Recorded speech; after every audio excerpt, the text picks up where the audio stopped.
Momento del análisis del acontecer nacional y regional, la vida política, las noticias y el análisis de AFN Político y algo más.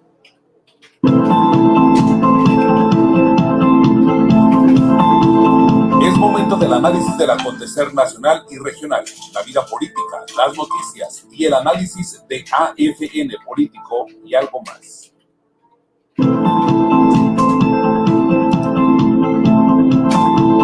Es momento del análisis del acontecer nacional y regional, la vida política, las noticias y el análisis de AFN Político y algo más.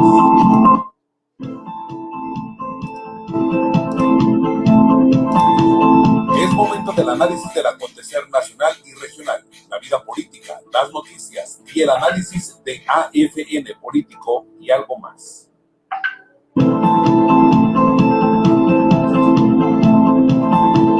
Es momento del análisis del acontecer nacional y regional, la vida política, las noticias y el análisis de AFN Político y algo más.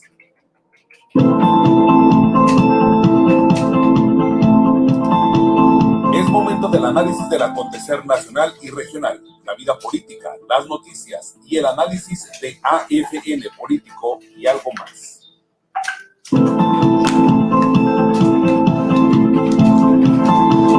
Es momento del análisis del acontecer nacional y regional, la vida política, las noticias y el análisis de AFN Político y algo más.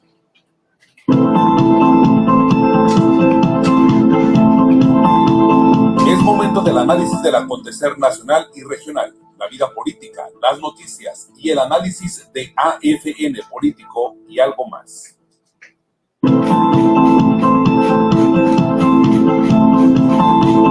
Es momento del análisis del acontecer nacional y regional, la vida política, las noticias y el análisis de AFN Político y algo más.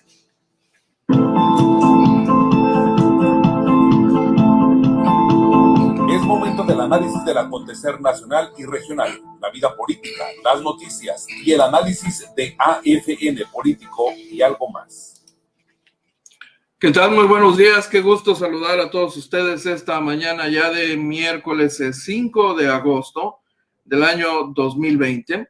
Un privilegio saludar a quienes nos acompañan a través de la opción de Facebook Live, a quienes lo hacen también a través de la plataforma de YouTube de la Agencia Fronteriza de Noticias.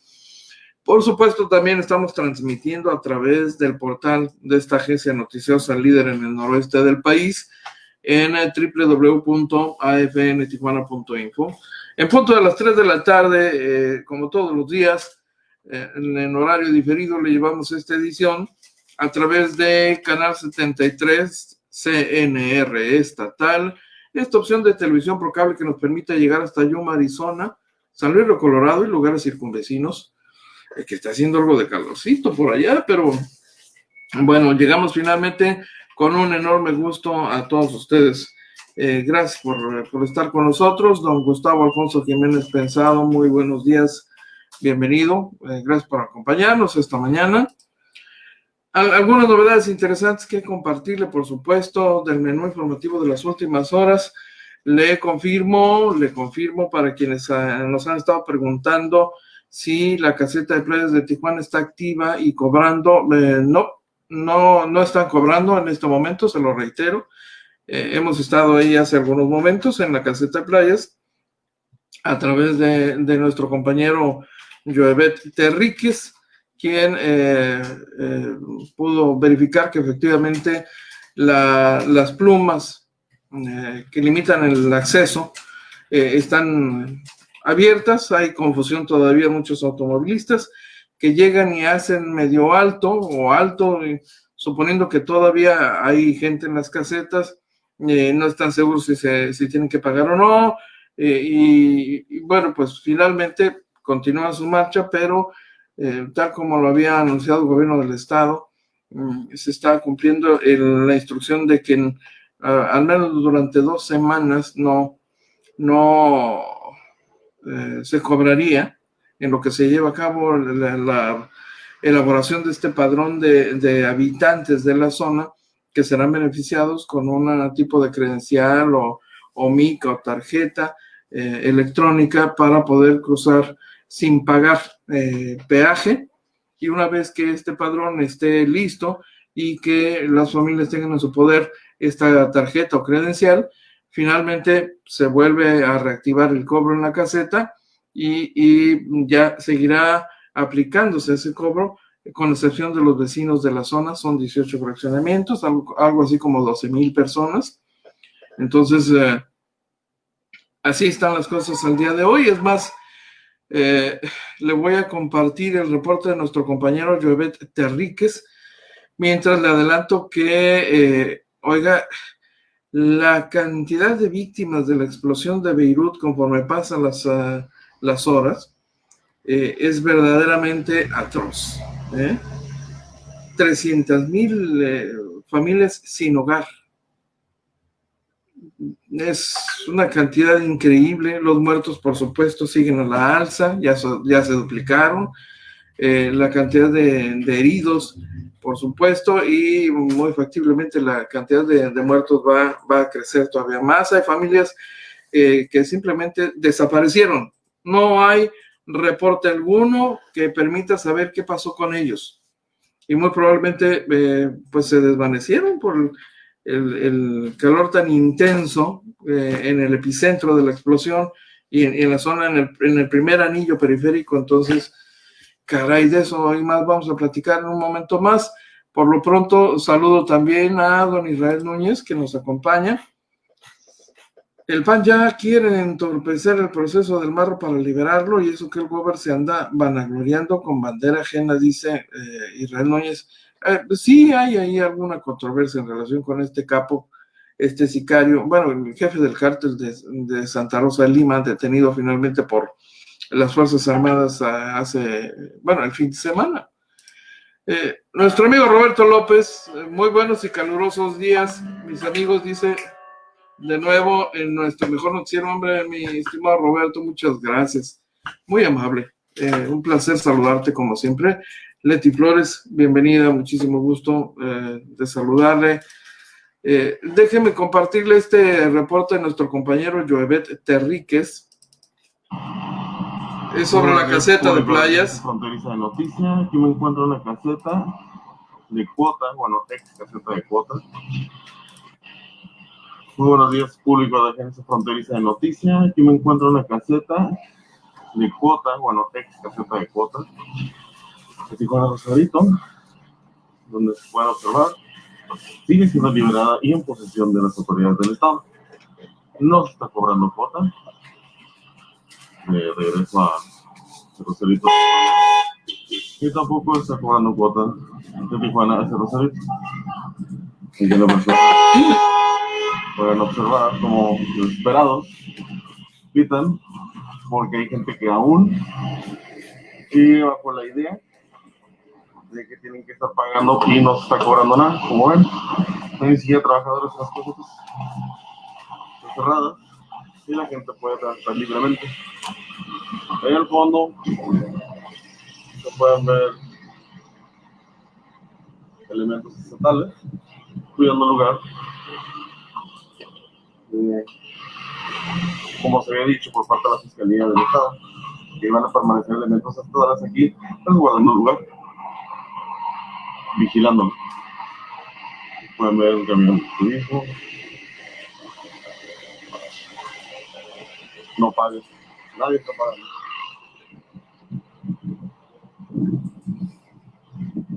Se ve que se realizan largas filas, pero es precisamente por lo mismo, porque hay gente que aún no está acostumbrada a que no se está pagando y se ha mantenido de tal manera.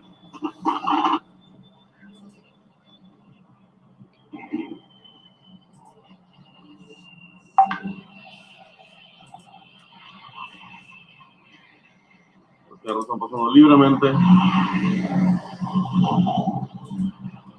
sin pagar.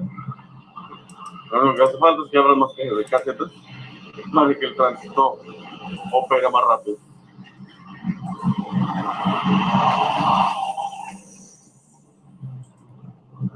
Así la situación en la caseta de la ex caseta de cobro de cuota de Tijuana Rosarito, donde sigue libre y no se está pagando nada. Todo para la Agencia Fronteriza de Noticias. Buen día. Ahí tiene usted el reporte de nuestro compañero Joabet Terríquez hace algunos minutos apenas ahí en playas de Tijuana. Es una imagen extraña, yo debo decirle, ¿no? Una caseta de peaje que no cobra peaje, con lo quisquillosos que son los señores de la Federación, porque como todo buen gavilán que se precie de hacerlo, gavilán que agarra y suelta no es gavilán, y entonces por supuesto que ellos no les agrada, no les gusta quedar en esa categoría, entonces son rigurosos en el cobro, pero bueno, finalmente lo que ha ocurrido aquí en playas de Tijuana es una historia muy interesante si lo vemos en perspectiva. Es increíble que la Federación haya cedido y después de tantos esfuerzos, tantos trámites, tantas gestiones, porque es evidente que las hicieron gobernantes anteriores, tanto trabajo no sirvió de nada, ¿no? Solo se puede entender este resultado por dos razones. Una, y la principal, por supuesto, la determinación del presidente de la República, ¿no? La decisión o la voluntad del presidente. Y otra, un gobernador muy latoso, ¿eh? Podrá no gustar Jaime Bonilla, pero si lo vemos en esa perspectiva, y lo destaco porque se trata de un gobernador del mismo partido del presidente, ¿no? Y entonces, aún así, fíjese nada más, fue necesario que este gobernador hiciera lo que hizo, con todos los aseguros que lo podamos encontrar, por supuesto, porque hay ahí evidentemente algunas conductas que no tienen fundamento legal, como ese decreto estatal, ¿no? Para liberar la caseta de playas de Tijuana, que es una instalación federal, y en razón de lo cual, pues la Federación promovió ahí una acción de inconstitucionalidad ante la Suprema Corte de Justicia de la Nación, una controversia constitucional, y finalmente el resultado ahí está, se dio. Es de veras increíble esto, ¿eh? En serio.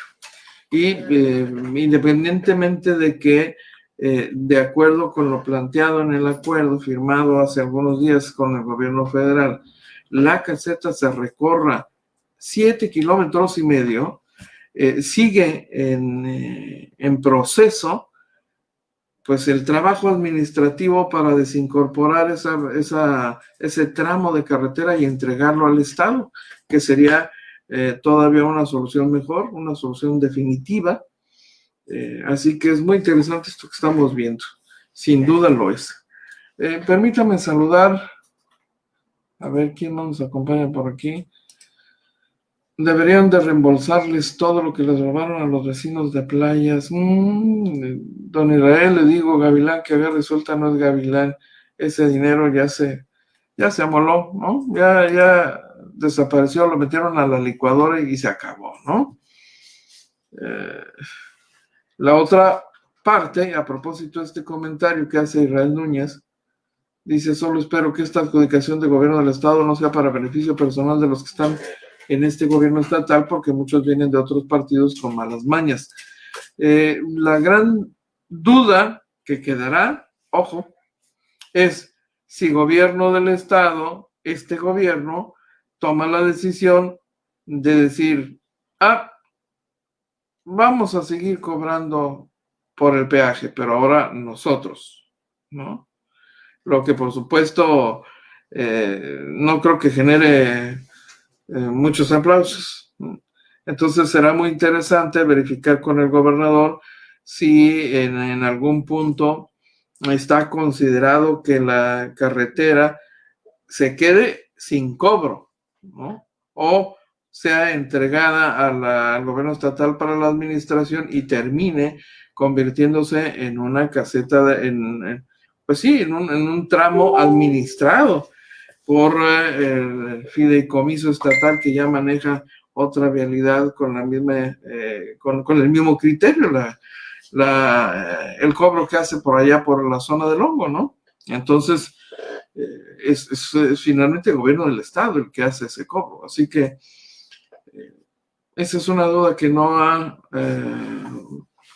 comentado, sobre lo que no ha informado el gobernador de Baja California, pero bueno, este proceso apenas inicia, ya tendremos oportunidad de preguntarle en otro momento qué va a pasar con esto. Finalmente es un asunto importante. Mire, ahora sí le comparto el dato sobre la devastación en Beirut, en el Líbano. Tras esta explosión, ya las imágenes aéreas que han empezado a circular en redes sociales que muestran la zona de esta devastación, o son realmente impresionantes. De veras, es incluso sorprendente que la explosión se haya producido junto a un edificio que se mantiene tercamente en pie, pero que por supuesto quedó inutilizado, pero la estructura permaneció, y esto de alguna manera podría explicar que el daño no se hubiera propagado todavía más. Ese edificio central, ahí junto al almacén de los explosivos, es un ejemplo de terquedad, y me parece que se va a convertir en una imagen icónica de referencia cuando se hable de la explosión del Líbano. Es una imagen que por sí sola ya plantea un escenario de guerra. La cantidad de víctimas ya había llegado a 100, las de víctimas fatales, 100 los muertos, miles de heridos, siguen los heridos, y pues ya son 4,000 personas heridas. Hablábamos de 2,700 ayer, ya son 4,000 personas heridas, están desaparecidas docenas de personas. Sus familiares pidieron ayuda a través de redes sociales para tratar de localizarlos. Se han difundido en redes sociales las fotografías de los desaparecidos. Los conductores de los programas de radio han dado a conocer los nombres de los heridos y desaparecidos durante la noche. Y caray, este evento incluso fue registrado por los sismógrafos de la zona, que detectaron que la potencia del mismo habría equivalido así más o menos a 4 puntos en la escala, un sismo de 4 puntos, 4 grados en la escala, y quizá la primera o la explosión más potente registrada en esa ciudad habría ocurrido por allá durante la Guerra Civil entre 1975 y 1990. Es una zona que ha soportado, mire, conflictos con Israel, la nación vecina, y ataques y bombardeos terroristas con frecuencia, pero como esto difícilmente. El Apocalipsis fue el título o el encabezado de un periódico francés que así informaba de la explosión de ayer, ¿no? Con una fotografía que mostraba el gran colapso, como lo ilustró. Pues sí, no podría ser de otra manera. Hoy ya el Ministerio del Interior ha dicho que esta detonación pudo haber sido provocada porque en el sitio se almacenaban, fíjense nada más, más de 2,700 toneladas de nitrato de amonio. Estaban almacenadas en este lugar desde que fueron confiscadas a un barco mercante en 2014. 6 años almacenadas ahí, 2.700 toneladas de nitrato de amonio. El nitrato de amonio es un compuesto que tiene muchas aplicaciones, por ejemplo, el uso de fertilizantes, pero también es altamente volátil y explosivo y se utiliza también como un ingrediente, como un elemento en la preparación de explosivos de uso militar. Entonces, es un precursor químico que regularmente es muy vigilado y monitoreado, porque normalmente se utiliza para la elaboración de bombas caseras, de artefactos explosivos de diversa intensidad y tamaño, y en razón de eso, pues había sido decomisado a un barco mercante en 2014. 2.700 toneladas de nitrato de amonio, ¿se imagina usted? Es evidentemente pues una irresponsabilidad enorme no haberlas retirado de ahí, conociendo la volatilidad que tiene ese compuesto químico. Estaba informando al gobernador de Líbano que ya se habían identificado más o menos unas 300,000 personas que se quedaron sin hogar. 300,000 personas. Hay imágenes de verdad espectaculares, sobre la devastación, sobre los edificios, las casas, pues esfumadas, desaparecidas, los cadáveres ardiendo de personas y de animales en la zona. Fue otra de las imágenes que golpeó ayer el ánimo y la tranquilidad de los habitantes del Líbano. Y estamos, fíjense nada más, estamos hablando, según el cálculo de las autoridades, de que los daños por las explosiones, porque fueron varias explosiones, tendrían para su reparación un costo que supera los 3,000 millones de dólares. 3,000 millones de dólares. La cifra ya actualizada a este momento, 113 muertos, 4,000 heridos y docenas de personas desaparecidas. Qué terrible panorama ese, apocalíptico, creo que es la palabra que mejor lo describe, sobre todo para quienes estuvieron ahí, porque incluso las imágenes que le hemos compartido quizá no reflejen en toda su crudeza la experiencia humana de haber estado ahí y haberlo vivido de cerca. Y le hablo, haberlo vivido y vivir para contarla, pues implica que tendría que estar a 8 a 10 kilómetros, como ocurrió con muchísima gente que comenzó a grabar luego de la primera explosión, y cuando sobreviene la segunda explosión, pues la reacción de terror, de pánico, mientras los cristales de esos departamentos revientan y todo lo que está en sus viviendas, de igual manera, las estructuras dañadas, los edificios resquebrajados, edificios que tendrán que ser demolidos. Oiga, qué experiencia humana la de esos habitantes. A ver, Armando Fidel Ramos Hernández, datos interesantes, dice, a propósito de las explosiones.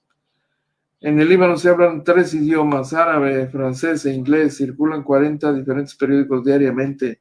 El nivel de alfabetización es del 99%, tienen 42 universidades, hay más de 100 diferentes bancos, el 70% de los estudiantes están en escuelas privadas, el 40% de la población libanesa es cristiana, el porcentaje más alto de todos los países árabes. Hay un doctor por cada 10 personas. Por cada 10 personas. Pues es una economía con altos niveles de desarrollo, ¿no? Le plantearon al presidente de la República liberar más dinero de las Afores por desempleo. Dijo que lo analizaría. Los traidores de la 4T han de estar furiosos, si esos que piensan que el dinero de las Afores se puede privatizar, dice Israel Núñez. José Enrique Ibarra nos acompaña también hoy, gracias, muy amable, interesante información, dice. Muchísimas gracias. Intencionalmente estoy esperando el momento para compartirle informes sobre el reporte de Fisamex. Fíjese que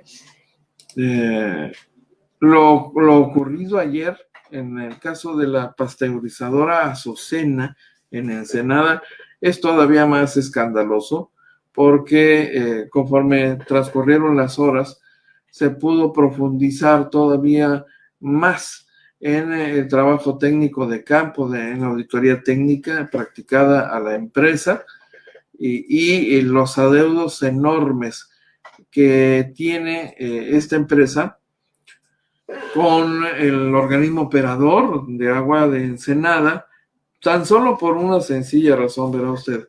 La planta, la empresa no tiene planta de tratamiento y entonces arroja al drenaje cantidades extraordinarias incluso de sólidos y de ingredientes químicos, como le comentábamos el día de ayer. Uno de ellos es un ingrediente que se utiliza para blanquear productos alimenticios incluso, es dióxido de titanio, que en concentraciones muy altas puede representar un riesgo para la salud. Y la empresa debía ser responsable de contar con su propia planta tratadora para entregar al sistema de drenaje de la ciudad solamente aguas residuales sin esa carga de sólidos ni químicos. Cuando la empresa no hace eso y no lo ha hecho durante más de 50 meses, según el dato que hoy ha dado a conocer Manuel García, finalmente alguien tiene que pagar el costo, porque las aguas que al final del día caen en la infraestructura de Comisión Estatal de Servicios Públicos de Ensenada debe ser tratada por ellos, es decir, el costo del tratamiento lo absorbe Comisión Estatal de Servicios Públicos y por supuesto pues los usuarios de la comisión en Ensenada, que son los que finalmente pagan el tratamiento de esas aguas que no pagó la lechería. Esto ha abierto toda una veta de investigación técnica en las auditorías practicadas por Fisamex, sobre todo porque son grandes consumidores de agua.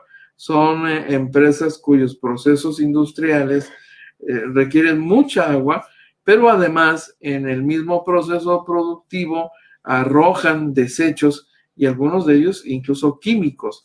Después de lo ocurrido con Lechería Azucena, han decidido colocar la lupa todavía más grande, la que permite todavía ampliar unas cuantas dioptrías más para ver con detenimiento esa parte, porque entonces el costo, por supuesto, se dispara enormemente. Yo le recuerdo además que luego de la reforma que se hizo, pues finalmente la autoridad tiene la posibilidad legal de aplicar estos cobros de forma retroactiva hasta por 10 años y en algunos casos incluso hasta la creación de la empresa, si se acredita que las irregularidades van más allá de los 10 años. Entonces,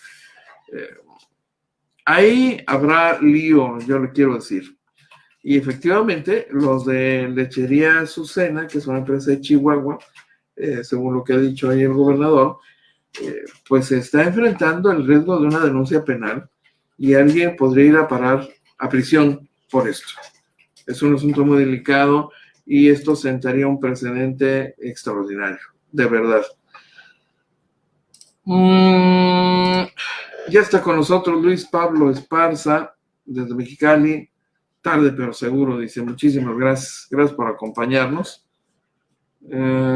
Ya terminó su reporte también la secretaria de Honestidad y Función Pública, está el doctor Querendón, le llama al gobernador, ¿no? El secretario Querendón. Bueno, está bueno, pues.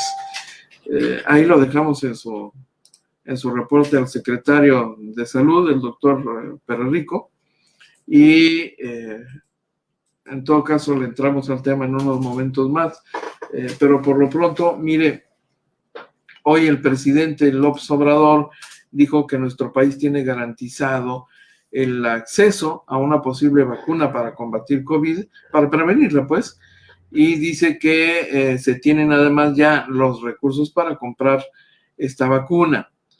Ofreció una conferencia de prensa en las instalaciones de la Tercera Brigada de la Policía Militar, y ahí dijo que nuestro país se ha inscrito en todas las investigaciones que se realizan para encontrar una vacuna contra este virus, que en el país pues ya ha ocasionado casi 49,000 muertes.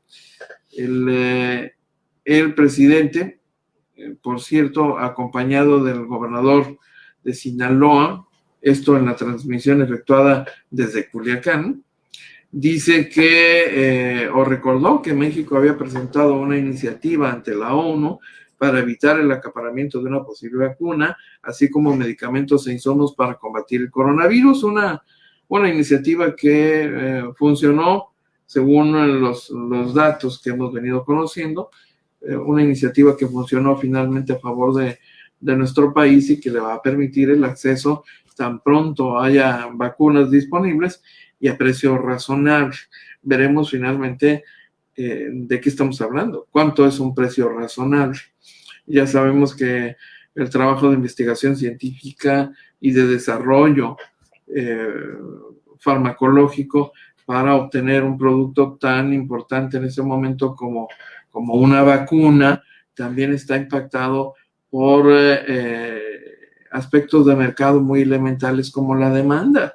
Un producto que tiene demanda siempre tiende a la alza, siempre costará más y bajará de precio conforme baje la demanda. Además, son productos de una vida muy, muy corta, muy breve, porque, como ya nos han venido diciendo las diferentes comunidades científicas que le dan seguimiento, pues el virus muta o tiene transformaciones que hacen necesario también hacer ajustes a las vacunas y los medicamentos para el tratamiento de los casos de personas que ya desarrollaron una enfermedad. Entonces, es un tema importante esto, el acceso y rápido y el costo.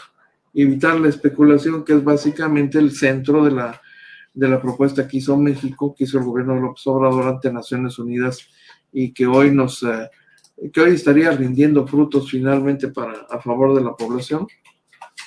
Es un dato importante, por supuesto.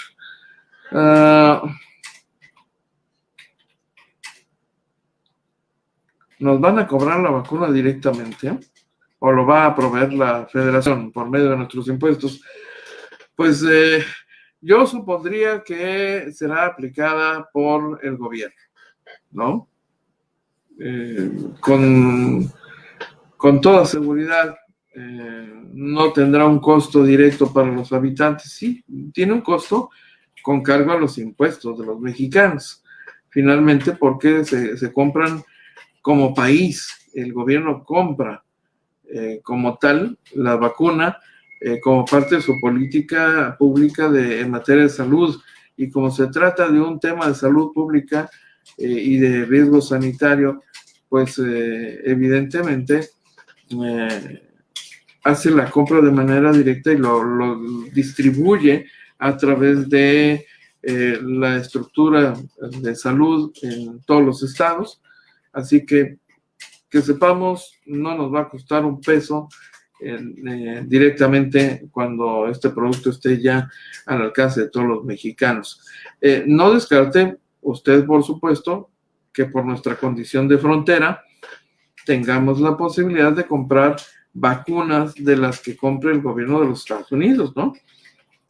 Pero también estarán disponibles para su venta a particulares, como ya ha ocurrido con otras vacunas. Así que considerando que en Baja California hay muchísimos residentes que tienen también un estatus migratorio legal en los Estados Unidos y que pueden tener acceso a estos productos comprándolos incluso de manera privada, pues no descarte que tengamos aquí una aplicación mixta, ¿no? El sector de la población que tiene la capacidad económica para ir a cruzar a Estados Unidos y comprar una vacuna y aplicársela, seguramente lo hará por la urgencia de protegerse contra el virus y regresar a sus actividades o a la llamada nueva normalidad con un poco más de confianza, ateniéndose al hecho de que, según los médicos, pues con eso nos protegemos. Tiene, por supuesto, un periodo relativamente breve el efecto de la vacuna, así que por lo menos técnicamente, según nos han venido diciendo los especialistas, estaríamos protegidos por algo así como un año, más o menos. Ya el secretario de Salud, Alonso Pérez Rico, había presentado ayer, me parece, una lista de los proyectos de investigación que van más avanzados, y son como unos 5 o 6, de una cantidad bastante grande, por cierto, que ya iban en la fase 4 de su desarrollo, y ya estaban siendo aplicadas a grupos más amplios de habitantes. Como prueba, pues, estaban bajo seguimiento de laboratorio para detectar cualquier posible efecto secundario, detectar si había algún síntoma particular, porque el tema de la seguridad de los portadores de la vacuna se convierte en un asunto de gran importancia antes de lanzar toda una producción masiva de vacunas. Ese es un requisito indispensable y uno de los últimos. En la etapa 4 o 5 es la etapa que más se cuida, por supuesto. También la eficacia del medicamento es importantísimo, ¿no? Dice mi tocayo José Enrique Ibarra, en Estados Unidos andaría entre $40 y $60, lo que sería muy accesible, porque la de la culebrilla cuesta $90 en copago, teniendo aseguranza. Es un dato importante. Es una cifra que más o menos se había ya bosquejado en las últimas semanas, y sí, tiene razón, ¿no? Así que ojalá que sea la vacuna de la empresa Moderna. La empresa Moderna está en la lista de los fabricantes que trabajan en el desarrollo de vacunas, así que cuestión de un poco de tiempo. Mire, le quiero compartir este dato que olvidé entregarle hace algunos momentos cuando hablamos del tema de la explosión del Líbano. Y es un dato muy, muy interesante porque tiene que ver con la experiencia, una experiencia similar por su letalidad. Solo se había registrado así, y incluso fue más letal, déjeme decirle, el 21 de septiembre de 1921, en una planta industrial de Alemania.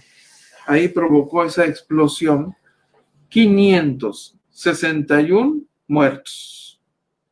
561 muertos.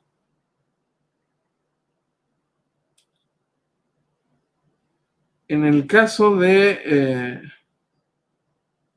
una experiencia parecida, tendríamos que hablar de la registrada el 12 de agosto de 2015 en China por acumulación de nitrocelulosa en un almacén de sustancias peligrosas que quemó espontáneamente después de calentarse demasiado y resecarse, y eso provocó un incendio que 40 minutos más tarde generó la detonación de aproximadamente 800 toneladas.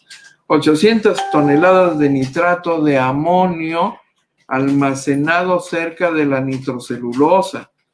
En esa ocasión murieron 110 trabajadores, 55 residentes y desaparecieron 8 personas. Hubo 798 personas heridas en el incidente en China en 2015. Y en el 21, bueno, el desastre de Alemania, una explosión igualmente de nitrato de amonio que dejó 561 muertos.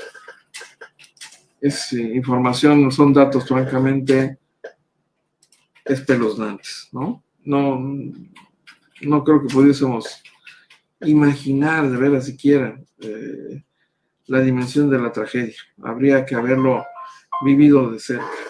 Oiga, qué escándalo con lo de el ladrón de la combi, ya se volvió viral, incluso fuera del país. Es increíble cómo la creatividad, bueno, dicen que la creatividad es, que la ociosidad es la madre de los vicios, pero también de la creatividad.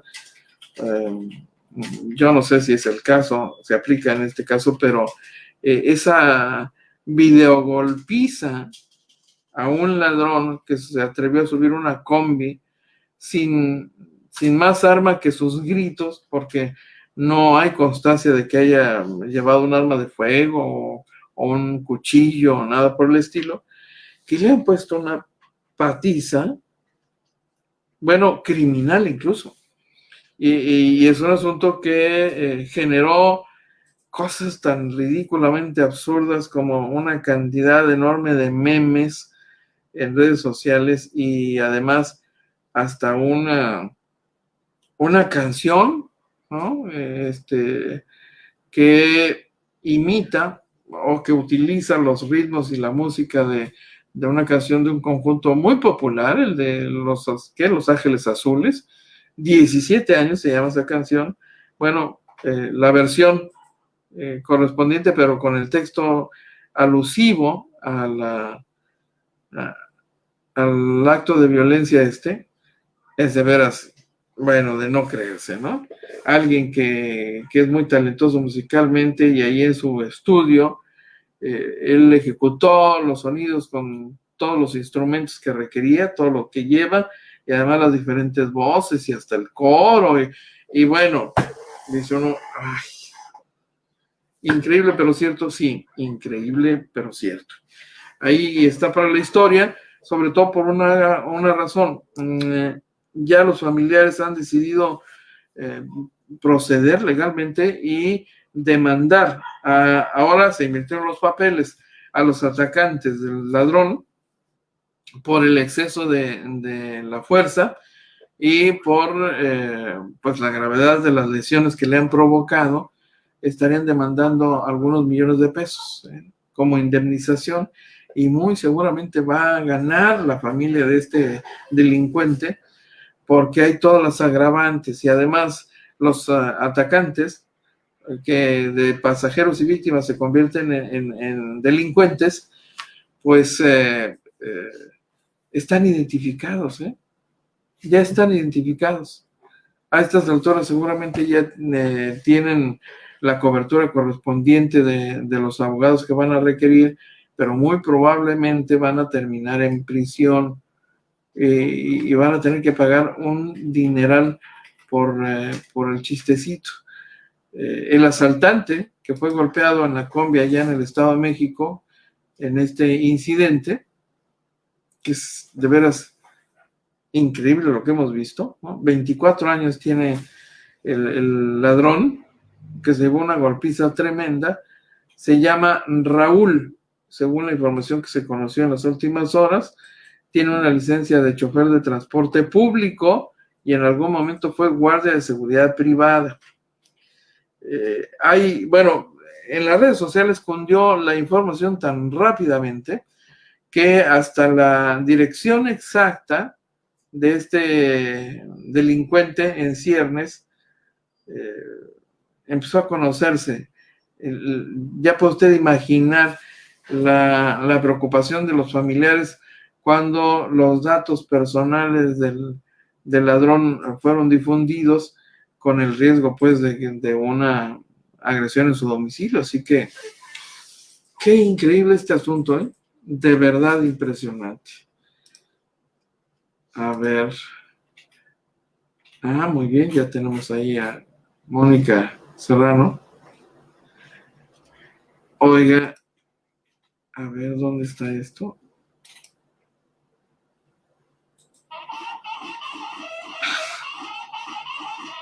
No puede ser. Bueno, esto lo tiene usted que ver. Esto es una cápsula de humor en medio de la locura de la información dura. Qué bárbaro. Mire, pues es una pequeña cápsula de humor, ¿no? Para empezar bien la mañana. A ver, ve usted esto, ¿eh?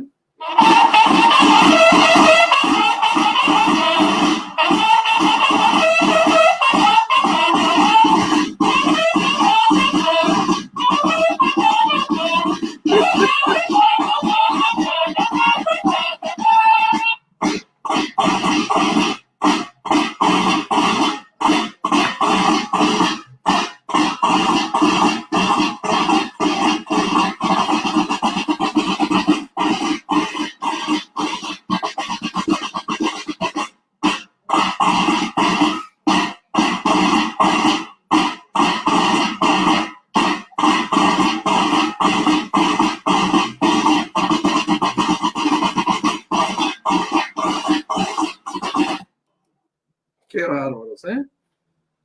Bueno.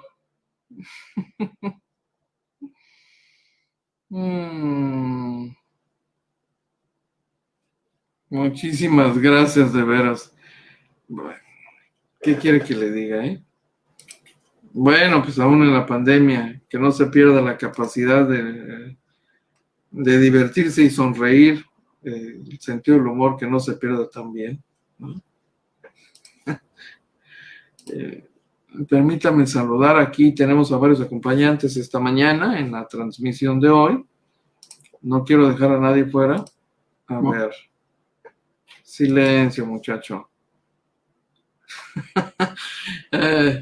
Pues sí, Francisca Medina, Luis Pablo Esparza, tirados de la risa, pues sí, como no es para menos, ¿no?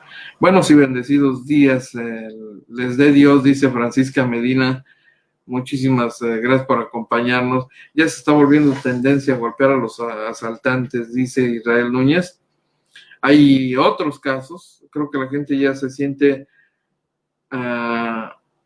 respelada, dice, por el gobierno, ya que el PRIAN, pues al parecer estaba con los delincuentes por un monto, podía ser. ¿A quién más tenemos por aquí? Permítame saludar. Francisco Muñoz, Jaime Miranda Soto, Rogelio Alejandro Godiño Valenzuela, la maestra Carmen López Segura, Xochitl Amarillas y Roberto López también, muchísimas gracias. Claro que sí. Oiga, ¿qué le estamos ofreciendo en el portal de Agencia Fronteriza de Noticias esta mañana? Por supuesto, los reportes del día, la declaración del presidente de la República que anuncia 1 minuto de silencio diario por las víctimas de la pandemia, ahí en su mañanera, en su conferencia de prensa. La designación del señor Pérez Castañeda, el magistrado Pérez Castañeda, al relevo de Salvador Ortiz como presidente del Tribunal Superior de Justicia. La declaración de Hugo López-Gatell, subsecretario de Salud a nivel federal, que dice que preparan un plan ante el posible repunte de COVID en el invierno, una advertencia que ya había hecho pública por el riesgo de que se junten para una tormenta perfecta. Bueno, pues el COVID y las afecciones de orden respiratorio propias de la temporada, las gripes, las infecciones respiratorias agudas. Finalmente, el COVID-19 es una afección de orden respiratorio que se favorece mucho con las bajas temperaturas. Entonces se estarían juntando, pues es lo que nos han venido advirtiendo, y a eso se refiere esta declaración de Hugo López de Gatell. Por supuesto, le compartimos en el portal la nota sobre este operativo efectuado incluso con apoyo policíaco en la pasteurizadora Azucena de Ensenada, la presentación de pruebas de parte de la Fiscalía General de Justicia del Estado de 16 elementos de prueba contra este joven de 20 años, David, presunto homicida de la mexicanense Jenibet Livier Godínez, a quien el detenido y ahora imputado habría dado muerte en su propia casa mientras su madre estaba en una de las recámaras del domicilio. Este homicidio o este feminicidio, que ya entraría en la categoría de feminicidio, pues, según Hiram Sánchez Zamora, el fiscal central, dice que en cualquier momento se espera que el detenido sea vinculado a proceso. Era la pareja sentimental de esta joven, y luego que una juez de control calificó como legal la detención de este joven, esto ocurrió el día de ayer en la audiencia celebrada, se ordenó la prisión preventiva, así que es ya un hecho que va a terminar o va a vivir una buena parte de su experiencia vital en prisión. Imagínense nada más, 20 años de edad, y saldrá de prisión pues ya bastante acabadito, tendrá la fortuna de vivir para contarlo. Habrá que verlo, ¿no? Por lo pronto, este sujeto celoso, molesto porque la chica decidió terminar la relación sentimental, la asfixió metiéndole un calcetín en la boca y la estranguló, ¿no? ¿Qué caso tan increíble? Usted recordará que hace algunos días incluso la comunidad universitaria salió a protestar por la muerte de esta chica, y por supuesto la comunidad mexicanense está afectada por esto, ¿no? Este muchacho le cambió la ropa a la chica después de asesinarla, le puso otras prendas, metió su cuerpo a la cajuela del vehículo estacionado ahí en el domicilio y ahí lo dejó, ¿no? Entonces ahí encontraron el cuerpo y finalmente pues va a pagar las consecuencias. 16 feminicidios, dice el funcionario, son los que se han registrado en Baja California en lo que va del presente año. 16, 4 de ellos ocurridos en Mexicali. 16 feminicidios. Es parte de lo que le estamos ofreciendo en el portal de Agencia Fronteriza de Noticias. Están ustedes invitados a seguir informándose a través de esta opción, por supuesto. Antonio Carpe nos acompaña también esta mañana. Luis Pablo Esparza dice: mejor que en el ejército. Imagínense nada más qué espectáculo ese, debido a la lluvia.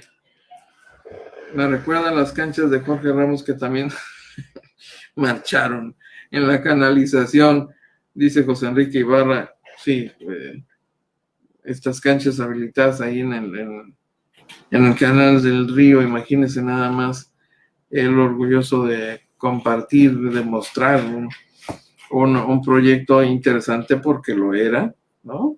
El aprovechamiento de un espacio regularmente abandonado como es el canal del río, que podía soportar por lo menos la plantilla de concreto al fondo del canal, pues algunas actividades en tiempo de secas. Y alguien dijo: oye, pues pues ¿qué te parece si hacemos ahí unas canchas, ¿no?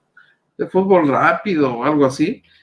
Pues va, pues tú los pones, yo las pongo, pues órale, ¿no?